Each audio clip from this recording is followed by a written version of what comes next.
folks, Borders Dude here. Today I'm taking a look at one of the figures from the Chaos and Velocitron box set. It is, of course, Nautica.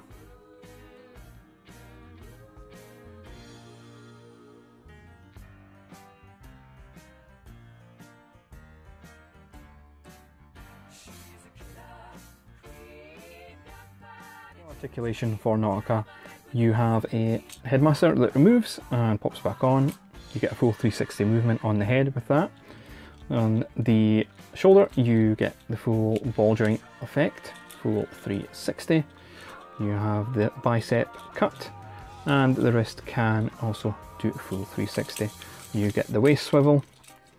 You have a ball joint on the leg and also a thigh cut on the leg. And on the feet this can go up and down because of transformation, but I don't really know if you can use that for any sort of posing options. Transformation of Nautica is fun and simple as any Deluxe should be. Start with the kibble underneath the arms, just flip them over to cover the hands, then go up to the top of the arms. You'll see they're on a hinge that you can gently pull away from the body of the figure.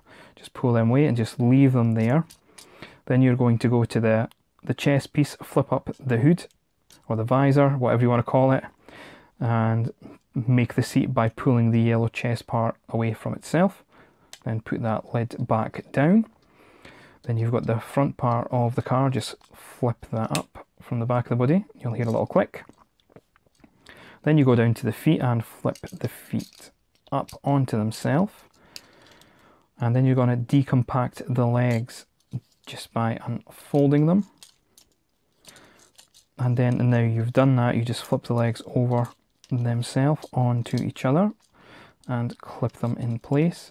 Then you're going to go back to the arms and you're going to turn them just 180, so the I guess the exhaust ports are facing backwards. You can move the hinge down and you're just going to adjust them underneath the legs until they clip in. You do that for both sides and you'll then have a complete alt mode for Nautica.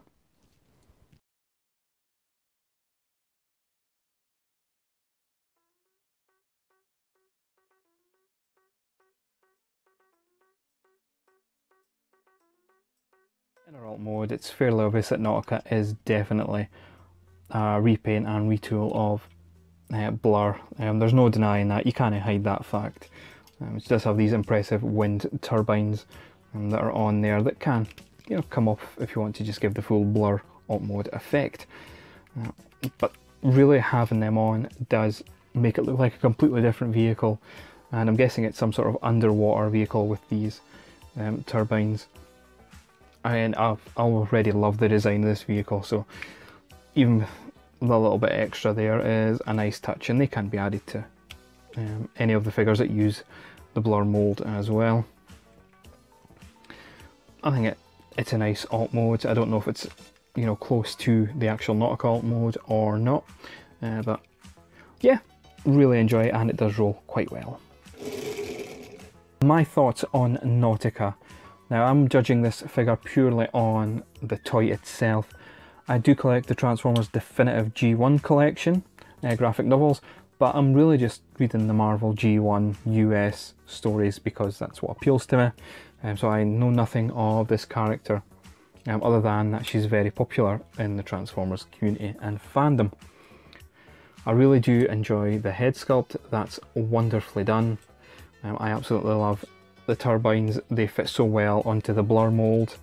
And speaking of the Blur mold, if you have a Blur, be it the Hasbro or Takara, and also the Brainstorm Deluxe, this figure is still unique enough to sit in your collection, especially if you collect Titan's Return stuff. This is definitely a nice addition and would go well with the mold mates.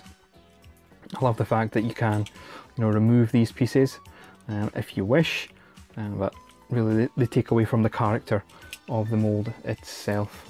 In terms of QC on my one, the leg just tends to like slide out, which is a bit of a shame when you try to pose it. Yeah, I know we have the joke about my hashtag BDP posing, but sometimes I do like to have my figures in some sort of pose other than just the poses that I tend to do for my display shelves. it's, in terms of this figure, it's very hard to come by, and we've been lucky in the UK getting the Chaos and Velocitron box sets. And speaking of that box set, this is the highlight of that set. The other figures are good, but you can tell this was a way for Hasbro to sneak in a female character, because there's still that, I don't know, that myth that girl characters do not sell to boys toys categories, which is nonsense, especially in this day and age. Of course it is. So this was a nice way of sneaking this figure out, and you can tell they paid the most attention to this figure out of that whole set. And that's no bad thing at all, and I know a lot of people bought the set originally just for Nautica. Real happy to have this in my collection, and it'll definitely be staying on display for a long time. Well folks, that's my look at Transformers, Titan's Return, Chaos on Velocitron, whatever you want to call it. Nautica. Really enjoy the figure, recommend it if you can get it, especially if you can get in the UK at that super cheap home bargains price. I'll be back next week with another Transformers video, and as always guys, be excellent to each other.